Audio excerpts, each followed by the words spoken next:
Hello there lovely people, and welcome back to Melody's Metrics. In today's video, we're going to be taking a deeper dive into how to visualize categorical versus numerical data.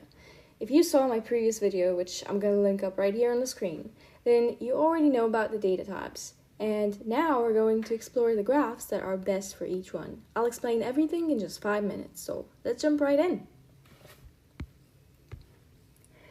Let's start off with categorical data. Think of things like pets or different colors. For this type of data, we usually use two types of graphs, the bar graph and the pie chart. Bar graphs are perfect for showing frequencies, how many items fall into each category. In a bar chart, each bar represents a category, and the height of the bar tells us the frequency. For example, if we wanted to show how many people prefer cats, dogs, or birds, we would use a bar graph, where the height of the bar shows the number of people in each category. Pie charts are used to show the proportions of each category in relation to the whole. Each slice of the pie represents a category, and the size of the slice shows how much of the whole it makes up. For example, we might use a pie chart to show what percentage of people prefer cats, dogs, or birds, just like we did right here. Now let's look at numerical data, things like test scores, heights, or ages. For this type of data, we want to visualize how it is distributed. We typically use three types of graphs. Histograms.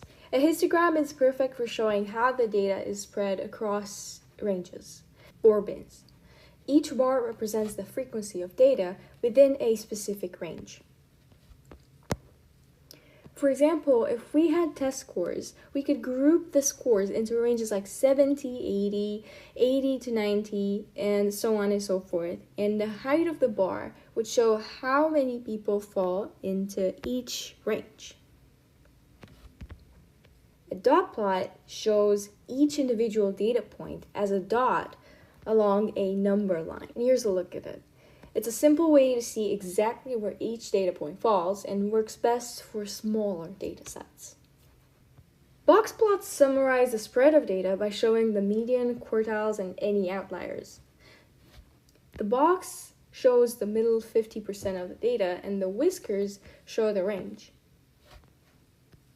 Any points outside the whiskers are considered outliers. And this one is great for quickly visualizing how spread out the data is. So when do we use each graph? For categorical data, use bar graphs to show frequencies and pie charts to show proportions.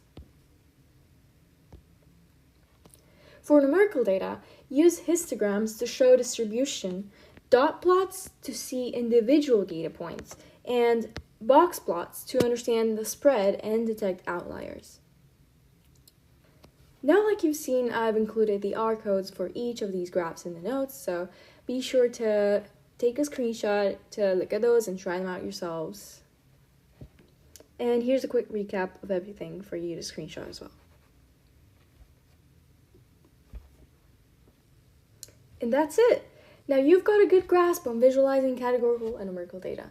The right graphs can make a huge difference in understanding and communicating your data more effectively, which is, most important in statistics. If you found this video helpful, make sure to like, comment, and subscribe for more tutorials. And you can also check out the previous video where I talked about the different types of data if you missed it. Thank you guys for watching again, and I'll see you in the next one. Bye-bye!